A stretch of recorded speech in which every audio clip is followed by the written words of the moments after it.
Example number 1 which is also given in note के paragraph में लिख रखा है एनसीईआरटी में, ये मैंने वहीं से। अब हम कुछ इंपॉर्टेंट पीवाईक्यू पढ़ने वाले। हाय बच्चा, welcome back to my YouTube channel Mind Excel और मेरा नाम है प्रशस्ति पटेल। मैं आज आपको क्लास 10th का चैप्टर पढ़ाने वाली हूँ जिसका नाम है केमिकल रिएक्शंस एंड इक्वेशन। तो हमने इस चैप्टर का इंट्रोडक्शन और कुछ बेसिक चीज़ें हमने पहले भी देख रखी थी, मतलब हमने पहले वाली वीडियो में ऑलरेडी बता रखी है, आप वो भी देख लीजिएगा। आज हम स्टार्ट करने वाले हैं मेन टॉपिक से जिसका नाम है कॉम्बिनेशन रिएक्शन। यानी कि हमने लास्ट टाइम देखा था कि 4 टाइप के रिएक्शंस होते हैं, तो आज उन्हीं में से हम एक रिएक्शन पढ़ने वाले हैं जिसका नाम है कॉम्बिनेशन रिएक्शन। ठीक है, तो कॉम्बिनेशन रिएक्शन में आखिरकार ऐसा होता क्या है? अगर हम इसके वर्ड से समझे तो भी हमें ये चीज़ समझ आ रही है दैट इट कंबाइन समथिंग, यानी कि कोई चीज़ मिल रही है, कंबाइन हो रही है, जैसे कि 2 or more reactants combine to form a single product. यानी कि अगर हम दो प्रोडक्ट यानी कि हम अगर दो रिएक्टेंट लें, जैसे कि एक रिएक्टेंट ये हो गया एंड दूसरा रिएक्टेंट ये हो गया, तो जब इनके बीच में रिएक्शन होगा, ठीक है, जब इनके बीच में केमिकल रिएक्शन होगा तो ये एक प्रोडक्ट बनाएंगे, यानी कि कंबाइन कर लेंगे, ये दोनों कंबाइन करके एक प्रोडक्ट बना लेंगे, उसको हम कहते हैं कॉम्बिनेशन रिएक्शन।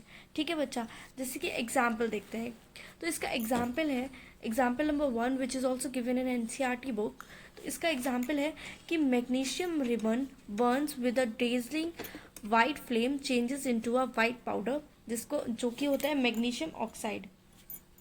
यानी कि बेटा जो मैग्नीशियम रिबन होता है, मैग्नीशियम रिबन जो होता है वो ऐसे वाइट फ्लेम के साथ जलता है, जब हम उसको जलाते हैं ना ऐसे जलता है वाइट फ्लेम के साथ, जो कि बहुत ज़्यादा डेजलिंग होती है। डेजलिंग यानी कि बहुत ज़्यादा चमकदार होती है, एकदम वाइट कलर की फ्यूम्स, वाइट कलर से ऐसा फ्लेम होता है उसका, जलता है। ठीक है, और उसके बाद वो एक पाउडर बनाता है जो कि होता है मैग्नीशियम ऑक्साइड। क्या होता है? क्योंकि हमने मैग्नीशियम को ऑक्सीजन के साथ जलाया ना बेटा, इसीलिए मैग्नीशियम ऑक्साइड बनता है which is a white colour powder. ठीक है, it is due to the reaction between magnesium and oxygen present in air। क्योंकि मैग्नीशियम को हम जला रहे होते हैं जो कि ऑक्सीजन के साथ जो कि प्रेजेंट होती है एयर में, इस वजह से मैग्नीशियम ऑक्साइड का वाइट कलर का पाउडर बनता है। ठीक है, एक तो हमने ये चीज़ देख ली। अब नेक्स्ट हम देखेंगे कि जो हीट होती है, हीट भी रिलीज होती है। जब भी हीट रिलीज होती है उसको हम एक्सोथर्मिक रिएक्शन बोलते हैं। एक्सोथर्मिक रिएक्शन क्या होती है? जब भी कोई रिएक्शन में हीट रिलीज होती है, जैसे कि जब हम इसको हम करते हैं बेटा, जब मैग्नीशियम रिबन को हम जलाते हैं तो डेजलिंग वाइट फ्लेम जलता है और बहुत ज़्यादा हीट रिलीज होती है, तो हमने इसको क्या बोल दिया? हमने इसको बोल दिया कि एक्सोथर्मिक रिएक्शन है ये। जैसे कि ये हमारा पीवाईक्यू भी आया था और इसमें से भी पीवाईक्यू आता है कि किस कलर का पाउडर बनता है, क्या जलाते हैं हम। तो ये पीवाईक्यू था, ये था रिएक्शन। ये रिएक्शन भी आपको लिख के आनी होती है, एग्जाम में अच्छे नंबर मिलते हैं। तो हमने इसमें लिखा कि मैग्नीशियम जो है, मैग्नीशियम को हमने ऑक्सीजन के प्रेजेंस में जलाया which was in air. Air में ऑक्सीजन थी तो इसके प्रेजेंस में हमने मैग्नीशियम को जब जलाया तो मैग्नीशियम ऑक्साइड बना। क्या बना? मैग्नीशियम ऑक्साइड बना और हीट भी रिलीज हुई। That's why it is called as exothermic reaction. ठीक है, और मैग्नीशियम ऑक्साइड बना जो कि वाइट कलर का पाउडर था। ठीक है बेटा, आई होप आपको ये वाला एग्जाम्पल समझ आया होगा। आप नहीं भी समझ आया है तो हम नेक्स्ट एग्जाम्पल से बहुत अच्छे से समझ लेते हैं। जैसे इसमें भी हमने देखा है कॉम्बिनेशन रिएक्शन है। कैसे है कॉम्बिनेशन रिएक्शन? बिकॉज हमने एक रिएक्टेंट लिया ए, हमने एक रिएक्टेंट लिया बी, दोनों को मिला के एक चीज़ बन रही है विच इज़ सी। मतलब मैंने सिर्फ नेम दिया है, आप कोई भी नेम दे सकते हो, XYZ। बट मैं ये कहना चाह रही हूँ कि दो चीज़ों को कंबाइन करके हमने एक प्रोडक्ट बनाया। क्या किया है? दो चीज़ों को कंबाइन करके हमने एक प्रोडक्ट बनाया है। तो बेटा चलो अब हम नेक्स्ट एग्जाम्पल समझ लेते हैं। नेक्स्ट एग्जाम्पल है कि calcium oxide reacts vigorously with water to produce slake lime, जिसको हम कहते हैं calcium hydroxide, releasing a large amount of oxide होता है। ये है हमारा कैल्शियम ऑक्साइड। इसको हमने विग्रेसली यानी बहुत तेज़ी से, एकदम अचानक से, एकदम, है ना, बहुत विग्रेसली हमने जब इसको वाटर से रिएक्ट करवाया। हमने किससे रिएक्ट करवाया बेटा? वाटर से। तो ये बनाता है हमारा स्लेक लाइम। स्लेक लाइम को हम कहते हैं कैल्शियम हाइड्रोक्साइड। और ये जो कैल्शियम हाइड्रोक्साइड है इसको हम कैसे करके बनाते हैं इसको, हम जब कैल्शियम ऑक्साइड को हम H2O से मिला देते हैं और ये इसके साथ में बहुत ज़्यादा विग्रेसली रिएक्ट करता है, जिसकी वजह से हीट भी प्रोड्यूस होती है। और जब जब हीट प्रोड्यूस होगी हम इसे क्या कहते हैं, एक्सोथर्मिक रिएक्शन कहते हैं। ठीक है, हीट भी रिलीज, और दो हमने रिएक्टेंट्स लिए, उसके बाद हमने एक क्या बनाया, प्रोडक्ट बनाया, विच इज़ स्लेक लाइम। और ये इसको हम क्विक लाइम भी कहते हैं। जो कैल्शियम ऑक्साइड होता है इसको हम क्विक लाइम कहते हैं, और ये हो गया स्लेक लाइम।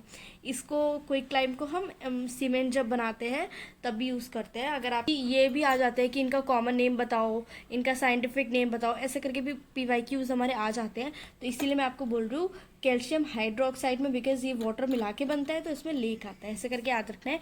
और जो दूसरा वाला बच्चा दैट इज क्विक लाइम, जिसको हम कहते हैं calcium oxide. Solution of slack lime produced by the reaction is used in white washing walls. यानी कि जब आप अपने घर में वाइट वॉश कराते हैं, वॉल्स पे वाइट कलर की जो एक सब्सटेंस होते हैं वो जब वॉल्स पे लगाते हो तो वो यही होता है। ये जो स्लेक लाइम है यही वाइट वॉशिंग में हम यूज़ करते हैं। अब इसमें होता क्या है, देखो ये जो स्लेक लाइम है बेटा, ये रिएक्ट करता है, यानी कि स्लेक लाइम यानी कि कैल्शियम हाइड्रोक्साइड, ये स्लोली रिएक्ट करता है कार्बन डाइऑक्साइड के, जो कि हमारे एटमॉस्फेयर में होती है ना।